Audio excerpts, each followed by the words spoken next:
그들은 갈릴리 맞은편에 있는 거라사 지방에 닿았다. 예수께서 무태 내리시니 그 마을 출신으로서 귀신 들린 사람 하나가 예수를 만났다. 그는 오랫동안 옷을 입지 않은 채 집에서 살지 않고 무덤에서 지내고 있었다. 그가 예수를 보고 소리를 지르고서 그 앞에 엎드려서 큰 소리로 말하였다. 더없이 높으신 하나님의 아들 예수님, 당신이 나와 무슨 상관이 있습니까? 제발 나를 괴롭히지 마십시오. 예수께서 이미 악한 귀신더러 그 사람에게서 나가라고 명하셨던 것이다. 귀신이 여러 번 그 사람을 붙잡았기 때문에 사람들이 그를 쇠사슬과 쇠고랑으로 묶어서 감시하였으나 그는 그것을 끊고 귀신에게 몰려서 광야로 뛰쳐나가곤 하였다. 예수께서 그에게 물으셨다. 내 이름이 무엇이냐? 그가 대답하였다. 군대입니다.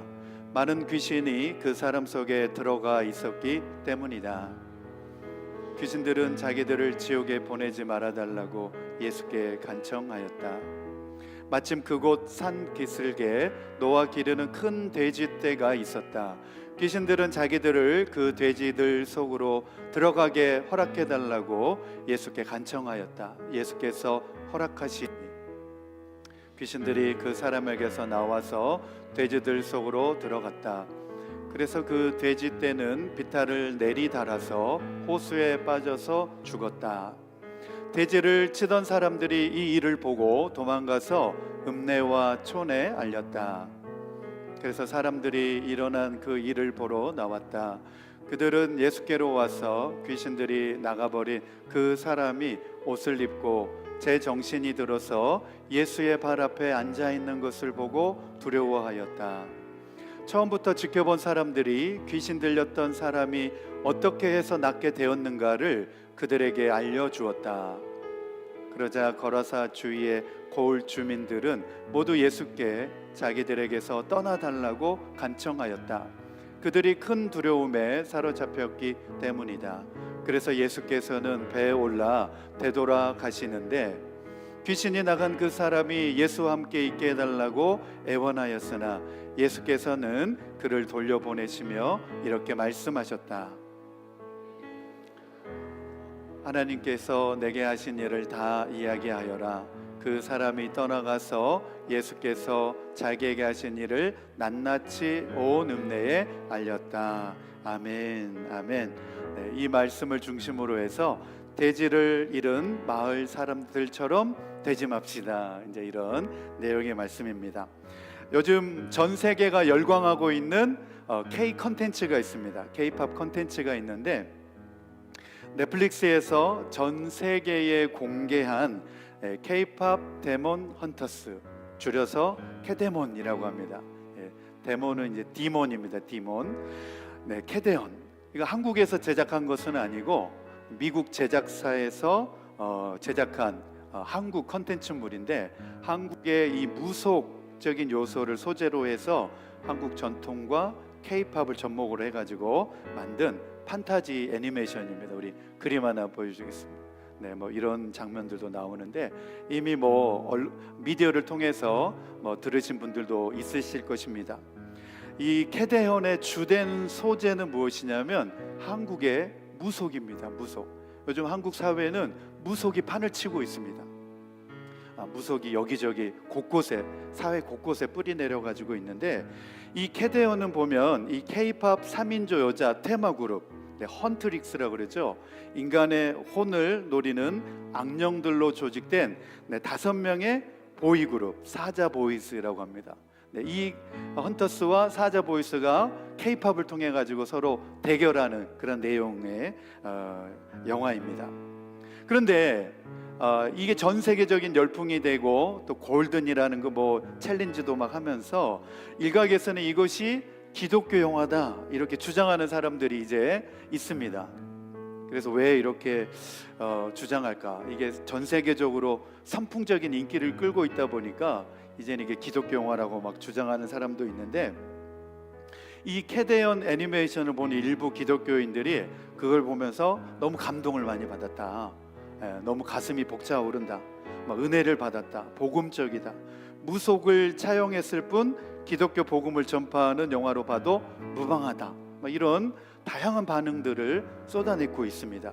그래서 왜 그럴까 생각하면서 이제 관련된 내용들을 쭉 이제 저도 찾아보게 되었습니다. 먼저 이 캐릭터들의 뚜렷한 선과 악의 구도, 그리고 기독교인들에게 있어서 빛과 어둠의 싸움, 마치 이게 기독교에서 말하고 있는 내용과 일치되고 있다, 이렇게 그렇게 느끼고 있는 것 같습니다. 이 헌트릭스의 주인공 루미라고 하는 주인공이 있는데, 이 사람은 선천적으로부터 핸디캡을 가지고 있는데 그것을 멤버들에게 보이지 않으려고 이렇게 숨기려고 애쓰는 모습들도 많이 등장하는데, 그 모습이 마치 사단에게 속아서 죄와 수치를 가리고 숨기거나 죄와 싸워 이기려는 그런 모습들과 비슷하다. 이제 그런 공감대가 사람들에게 형성이 되고 있는 것 같습니다. 그리고 기독교 영화 리뷰 매체인 무비 가이드라고 하는 매체가 있는데, 이 매체에서도 이 캐데온에 대해서 평가를 하면서 도덕적이고 거의 성경적인 세계관을 가지고 있다, 형태만 무속일 뿐이지 성경적인 세계관이 그 속에 드러난다, 이렇게 평론을 해 놓았습니다. 그것을 보면서 한국에 이 넷플릭스가 삼켜버린 기독교라고 하는 책을 쓴 이 홍광수 목사님이 아무리 해석은 자율하지만 이 모든 주장은 억측에 가깝다, 이러면서 이제 반박하는 내용들을 이 책에 담아내고 있습니다. 제가 볼 때도 그렇습니다. 아마 사도 바울이 이런 내용들을 보았다고 한다면 정신없는 소리를 하고 있다, 아마 그랬을 것 같습니다. 이 홍광수 목사님이 뭐라고 말하고 있냐면, 해석이란 주관적인 영역이지만 다루는 소재 그 자체가 기독교와 너무 거리가 멀다면 과연 기독교적인 주제로 볼 수 있을까? 그런 평론은 너무나 과잉 해석이다, 이렇게 밝히고 있습니다. 더 나아가서 이 홍광수 목사님이 뭐라고 말하고 있냐면, 반복되는 그들의 대사, 주인공들의 대사들을 살펴보면 이 영화의 가장 큰 주제가 드러나는데, 그 주제가 무엇이냐? 혐오와 배제라는 겁니다. 혐오하고 배제하는 것. 그래서 현대판 로미오와 줄리엣 이야기라고도 생각할 수 있는데, 남자 주인공은 자신이 잘못을 저질렀기 때문에 자기가 귀마가 되었다라고 주장하고 있고, 여자 주인공은 태어날 때부터 자기 존재 자체가 악귀였다라고 말하고 있기 때문에 이 주장 자체가 다 상반되어지는 내용이다, 이렇게 말하고 있습니다. 더 나아가서 이 목사님이 이제 결론적으로 뭐라고 말하고 있냐면, 인간의 정의는 어떻게 태어났느냐에 있는 것이 아니라 어떻게 살아가느냐가 더 중요하다고 이렇게 이야기하고 있습니다. 인종이나 성별, 그런 것에 의해서 좌우되는 것이 아니라 결국 그들의 삶으로, 그들의 행동으로 규정이 되어지고, 그런데 이 주인공의 삶을 보면 자기 희생도 없고 온몸에 악기 표식에도 불구하고 자기 나름대로 그냥 살아가 보겠다라고 하는 이야기가 과연 기독교적인 가치관을 담아내고 있는 것인가를 아주 강하게 표현하고 있습니다. 반문하고 있습니다. 마찬가지로 우리가 이 시대를 살아가면서 겉으로는 기독교적인 가치처럼 보이는 것들이 이 시대 속에 많이 넘쳐나고 있습니다. 그러나 실제로는 예수님의 복음과는 너무나 동떨어진 주장들이 난무하고 있습니다. 우리 성도들이 이 세상을 살아가면서 잘 분별력을 가지고 이 세상을 살아가야 되는데, 예수님 안에서 우리가 어떻게 살아가느냐로 규정하시는 하나님의 시선을 우리가 가지고 살아가야 된다는 것입니다. 그렇기 때문에 혐오와 배제 대신에 우리는 사랑하고 용납하며 선택하는 그 삶으로 나아가야 된다는 것입니다. 오늘 이 시간 우리 말씀 듣기 전에 우리 함께 소리 내어서 우리 주여 한번 부르시고 그렇게 기도했으면 좋겠습니다. 하나님의 시선으로 우리의 삶을 그렇게 살아갈 수 있도록 해달라고 주여 한번 부르시면서 통성으로 기도하겠습니다. 시작. 주여. 아버지 하나님, 이 세상 가운데에서는 아버지 기독교 복음과 동떨어진 주장들이 너무나 많이 난무하고 있습니다. 아버지 하나님, 우리 사랑하는 성도들이 이 기독교적인 가치관을 잘 분별하게 하시고 하나님의 말씀으로 진리의 말씀을 잘 분별하여서 아버지 하나님, 이 세상 가운데 난무하고 있는 복음 아닌 것들의 주장들에 대하여서 그것들에 대해서 잘 분별하여서 하나님의 시선으로 복음의 아버지 마음으로 복음에 충만하여서 아버지 그 믿음으로 살아갈 수 있는 우리 성도님들 될 수 있게 하여 주옵소서. 오늘도 우리는 세상적인 가치관을 따라 살아가는 것이 아니라 하나님의 말씀에 복음에 충만하여서 우리 복음대로 살아갈 수 있는 우리가 되게 하여 주시옵소서. 아버지, 오늘도 말씀 듣기 원합니다. 우리의 마음을 옥토와 같은 마음이 되게 해주시고 성령님 이 시간 역사하여 주셔서 선포되어지는 말씀을 잘 귀담아 듣고 말씀을 붙잡고 또 생명의 말씀, 진리의 말씀 붙잡고 이번 한 주간도 믿음으로 승리하며 우리 살아갈 수 있도록 우리의 삶의 자리에서 하나님의 영광을 드러내며 나타내며 주의 사랑을 베풀며 살아갈 수 있도록 주여 도와주시고 인도하여 주시며 우리 모든 성도님들을 붙잡아 주시옵소서. 아버지 하나님 감사합니다. 이 모든 말씀을 예수님의 귀하신 이름으로 기도드립니다. 아멘. 아멘. 오늘 읽었던 말씀을 보면 갈릴리 건너편에 있는 거라사 지방으로 예수님께서 가시는 것을 볼 수 있습니다. 그 지방에 가셔서 예수님께서 누구를 만나게 되어지냐면 귀신 들린 사람을 만나게 됩니다. 귀신이 들렸는데 그것도 군대 귀신 들린 한 사람을 그곳에서 만나게 되었습니다. 이 귀신 들린 사람은 자기가 살고 있던 집을 나가서 정상적인 생활에 벗어나서 자신을 격리하고 그리고 인간으로서 모든 인격을 모두 잃어버린 채 발가벗은 모습으로 산 지가 오래되었다, 이렇게 성경은 묘사하고 있습니다. 뿐만 아니라 이 귀신 들린 사람은 자신의 몸을 상하게 하는 것도 여러 번 있었습니다. 그래서 사람들이 쇠사슬로 결박하고 묶어 놓았는데 그 힘이 얼마나 셌는지 그곳조차도 끊어내버리고 광야에서 그렇게 울부짖으면서 어떻게 보면 죄악된 인간의 비참한 상태를 묘사하는 모습으로 그렇게 그곳에서 있었습니다. 그리고 이 귀신 들린 사람이 살았던 이 거라사 지방이라고 하는 이 지명에 대하여서 성경의 복음서에서는 여러 지명들의 이름이 등장하고 있습니다. 마태복음에서는 가다라 지방이라고 나오고 마가복음에서는 거라사인들의 지방이다. 우리가 읽었던 누가복음에서도 거라사인의 땅이다, 이렇게 나오고 있습니다. 그래서 이것을 지도로 보면 더 확연하게 나옵니다. 우리 지도 보면 갈릴리 호수가 저 중심에 있고 갈릴리 호수 동쪽으로 보면 가다라 지방이라고 있습니다. 갈릴리 호수에서 좀 떨어진 남쪽에 있죠. 그리고 더 아래쪽에 보면 거라사 이렇게 지역이 있습니다. 더 갈릴리 호수에서는 더 떨어져 있습니다. 그런데 이 내용을 살펴보면 이 정도로 이렇게 떨어진 지역으로 예수님이 가셨을까 하는 의문점이 생기게 됩니다.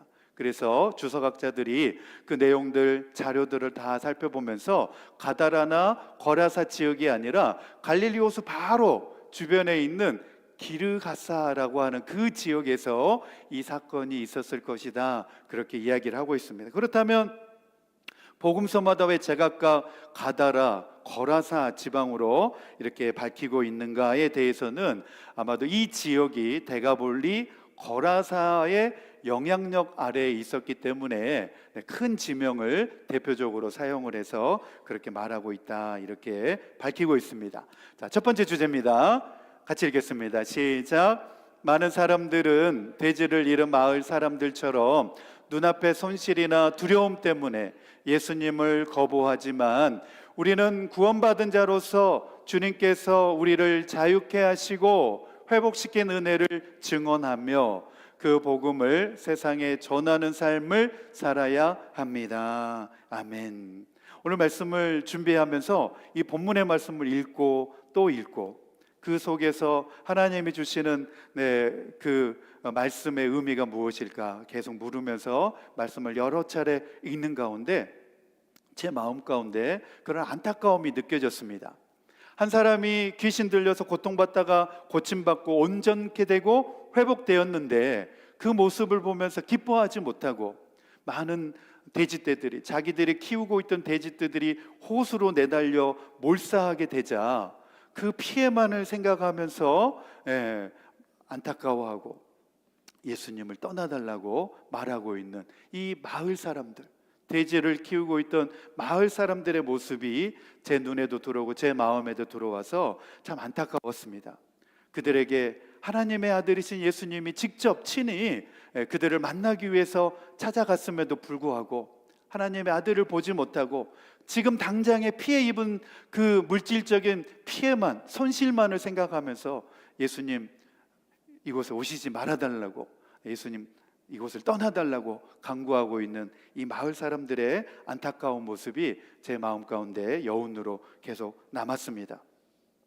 더러운 군대 귀신은 이 거라사에서 단지 한 사람의 인생만을 괴롭힌 것이 아니라 수많은 돼지떼를 호수에다가 몰살시킴으로 인해서 마을 사람들 전체를 혼란케 하고 경제적인 손실까지 입히게 되었습니다. 이처럼 사탄은 개인뿐만 아니라 사회 그리고 교회 공동체를 무너뜨리고 위협합니다. 뿐만 아니라 교회가 무너지고 교회가 쓰러지면 나라까지도 위태롭게 되는 것입니다. 하지만 우리 예수님은 한 영혼을 구원하시고 무너진 공동체를 회복하시는 그러한 분이신 줄로 믿습니다. 그래서 우리가 예수님을 붙잡아야 우리에게 참된 생명이 있고 우리에게 참된 소망이 있는 줄로 믿습니다. 우리 개인뿐만 아니라 우리의 가정에도 예수님이 필요한 줄로 믿습니다. 우리 가정에 예수님이 주인 되셔야 우리 가정이 온전하게 세워지고 회복되어지는 줄로 믿습니다. 우리 교회에 예수님이 주인으로 모셔야, 예수님이 주인 되셔야 우리 교회가 온전하게 세워지는 줄로 믿습니다. 우리는 예수님을 주인으로 모시고 믿음 생활을 해 나가야 되는 것입니다. 교회뿐만 아니라 이 사회와 민족과 나라도 예수님을 붙들어야 소망이 있고 생명이 있고 희망이 있는 줄로 믿습니다. 우리 첫 번째입니다. 첫 번째 같이 읽겠습니다. 시작. 돼지를 잃은 마을 사람들을 보면 자신의 이익이 줄어들거나 작은 손해가 예상될 때 사람들은 하나님의 역사와 은혜를 외면하고 오직 당장의 손해에만 집착하는 모습을 보입니다. 이게 저의 마음에 들어온 안타까움이었습니다. 귀신으로부터 사로잡혀 있다가 비참한 인생 가운데서 회복되었음에도 불구하고 구원받았음에도 불구하고 그 온전케 된 사람은 보지 못하고 지금 당장에 돼지떼가 죽었다고 하는 그 손해만 생각하면서 하나님의 은혜를 바라보지 못하는 안타까움, 그 안타까움이 제 마음 가운데도 들어왔습니다. 우리 누가복음 8장 33절로 우리 37절에 있는 말씀 같이 한 목소리 읽겠습니다. 시작. 귀신들이 그 사람에게서 나와서 돼지들 속으로 들어갔다. 그래서 그 돼지떼는 비탈을 내리달아서 호수에 빠져서 죽었다. 돼지를 치던 사람들이 이 일을 보고 도망가서 읍내와 촌에 알렸다. 그래서 사람들이 일어난 그 일을 보러 나왔다. 그들은 예수께로 와서 귀신들이 나가버린 그 사람이 옷을 입고 제정신이 들어서 예수의 발 앞에 앉아 있는 것을 보고 두려워하였다. 처음부터 지켜본 사람들이 귀신 들렸던 사람이 어떻게 해서 낫게 되었는가를 그들에게 알려주었다. 그러자 거라사 주위의 고을 주민들은 모두 예수께 자기들에게서 떠나달라고 간청하였다. 그들이 큰 두려움에 사로잡혔기 때문이다. 이 마을 사람들이 저 사람 귀신 들린 사람이었고 광야에서 저렇게 비참하게 살던 사람이 온전하게 되었네, 이것을 다 보았습니다.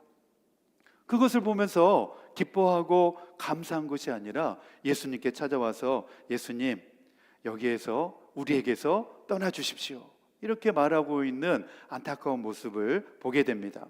이 마을 사람들의 관심은 자신들의 돼지떼가 몰살되어 죽게 된 경제적인 손실에만 온통 초점이 맞춰져 있었기 때문에 이런 반응이 나온 것입니다.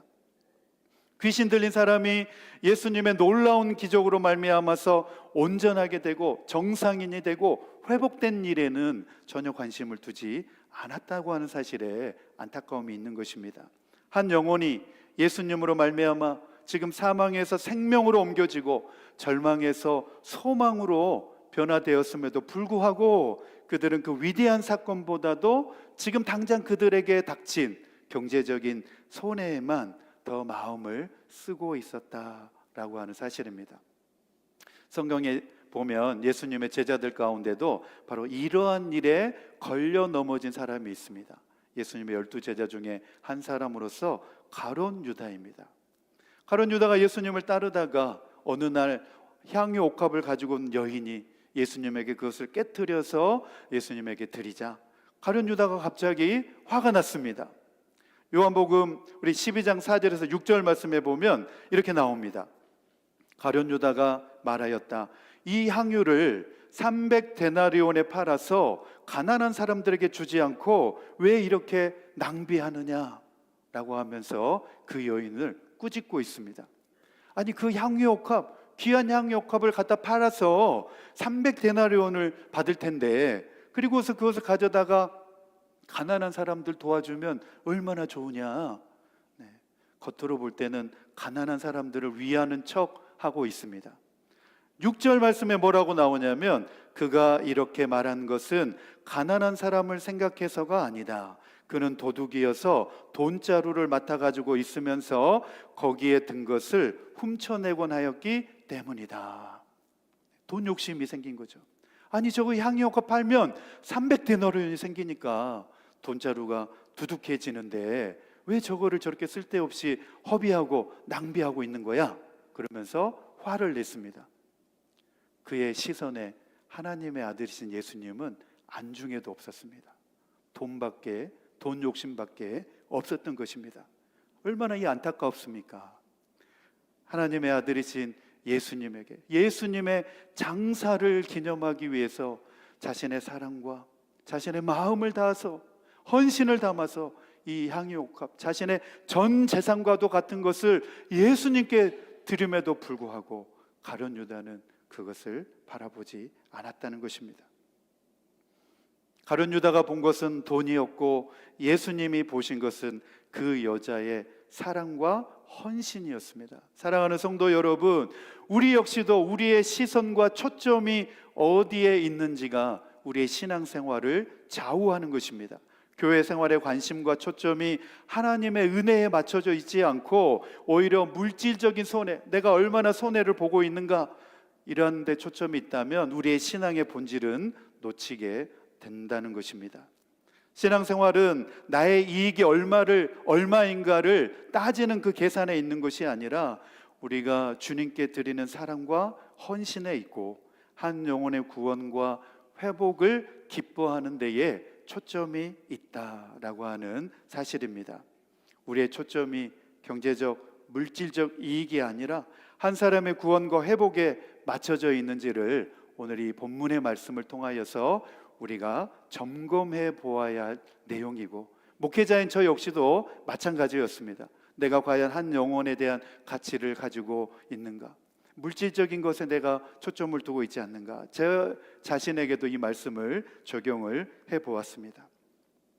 물질적인 가치는 한 사람의 영혼의 가치보다 결코 우선되어서도 안 되고 또 앞설 수도 없다는 것입니다. 그래서 우리 주님께서 한 영혼이 천하보다 귀하다 이렇게 말씀하셨지 않습니까? 우리 교회 모든 목회와 사역의 중심에도 영혼의 회복과 하나님의 은혜가 더 우선되어야 될 줄로 믿습니다.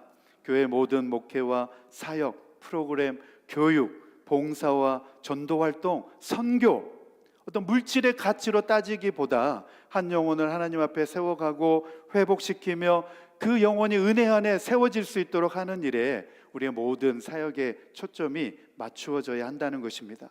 그러므로 우리는 나의 손해와 유불리의 마음을 빼앗기지 말고 한 영혼을 살리시는 주님의 그 은혜를 바라볼 수 있게 되기를 축복합니다. 한 영혼이 회복되어지고 구원받고 주님 앞에 돌아오는 그 역사를 보면서 함께 기뻐할 수 있는 저와 여러분 될 수 있게 되기를 축복합니다.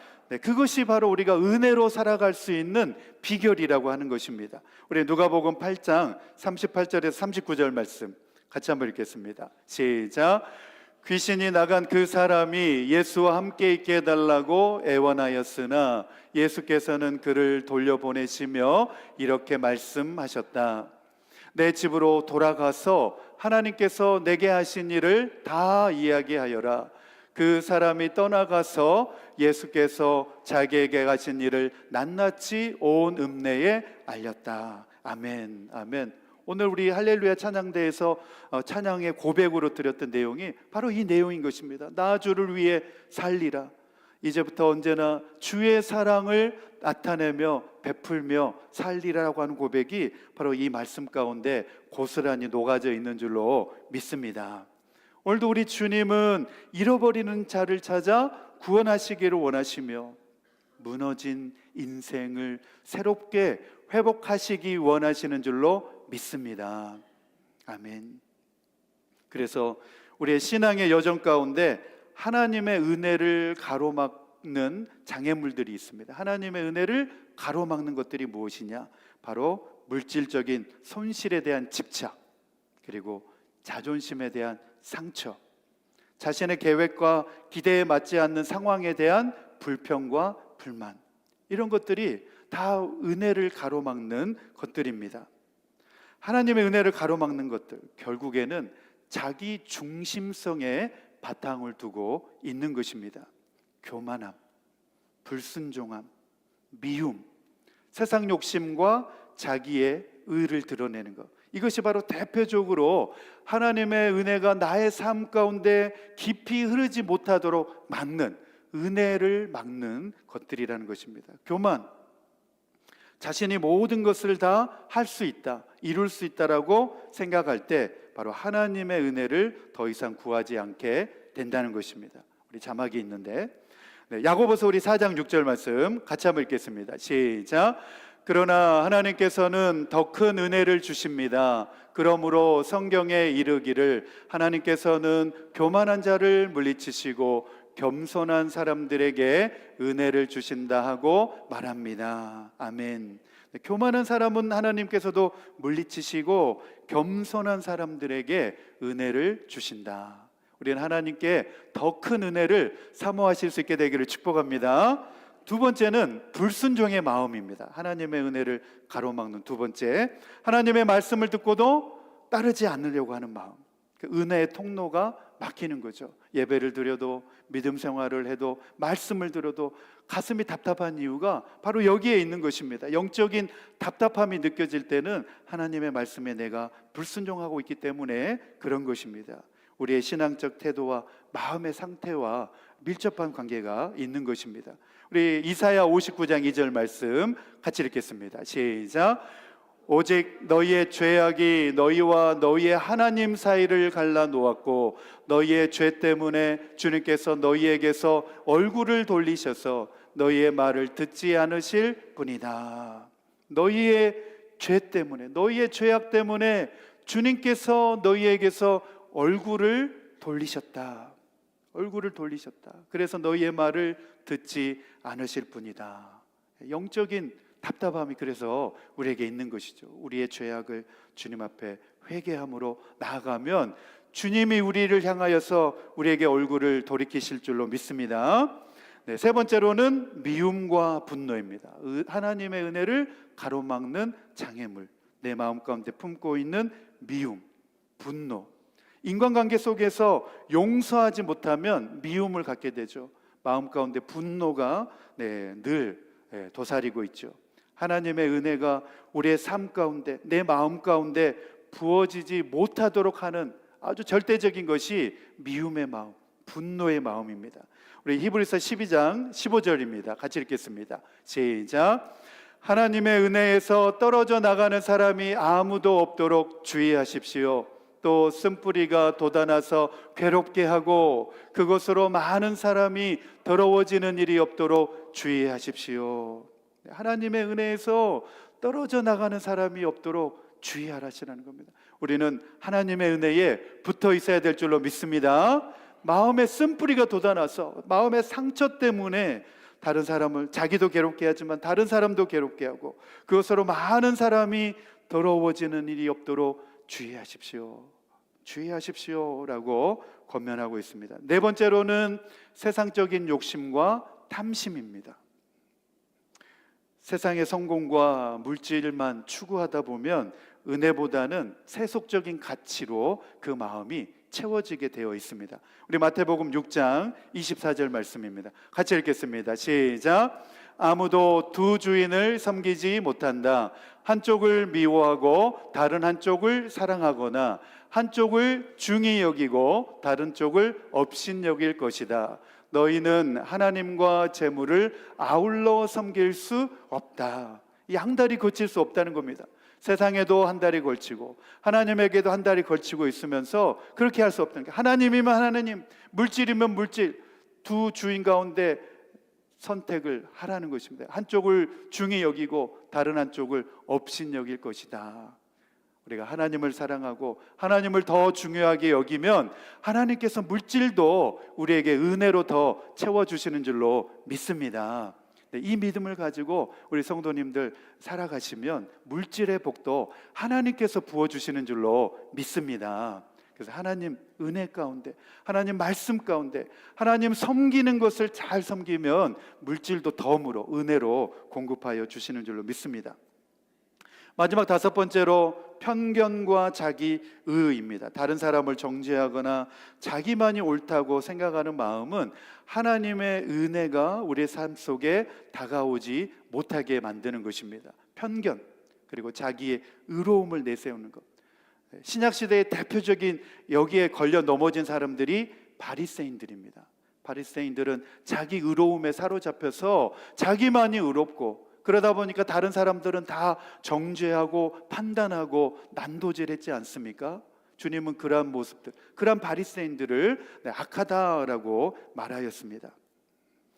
오늘의 말씀의 결론입니다. 참된 신앙인들은 이러한 은혜를 가로막는 것들로부터 돌아서야 됩니다.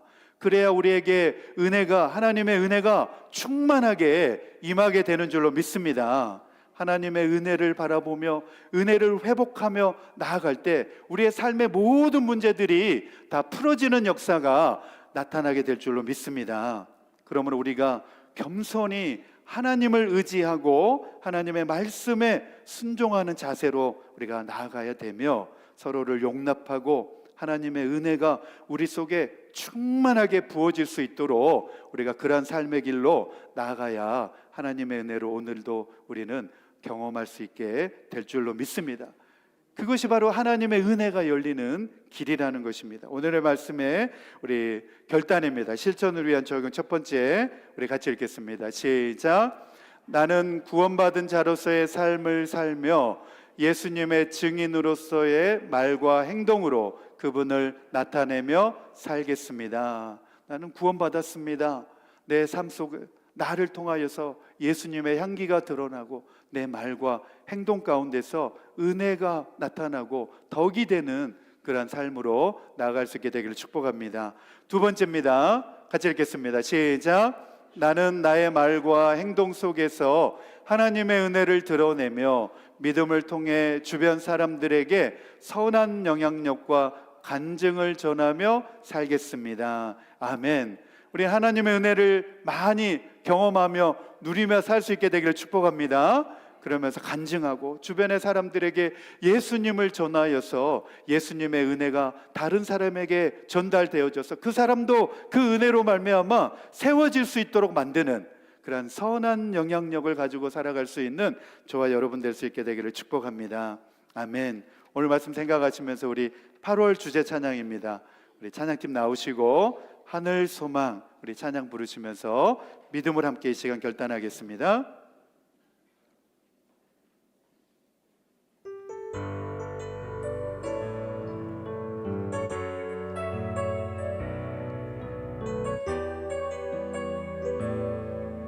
나 지금은 비록 땅을 벗하며 살지라도 내 영혼 저 하늘을 디디며 사네. 내 주님 계신 눈물 없는 곳 저 하늘에 숨겨둔 내 소망 있네. 보고픈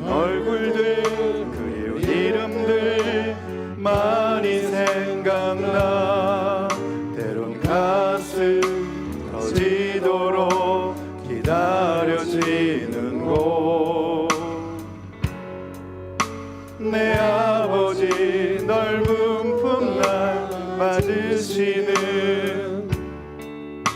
저 하늘에 사둔 내 소망 있네. 주님 그 나라에 그 나라에 이를 때까지 순례의 걸음 멈추지 않으면 어떤 시련이 와도 나 두렵지 않네. 주와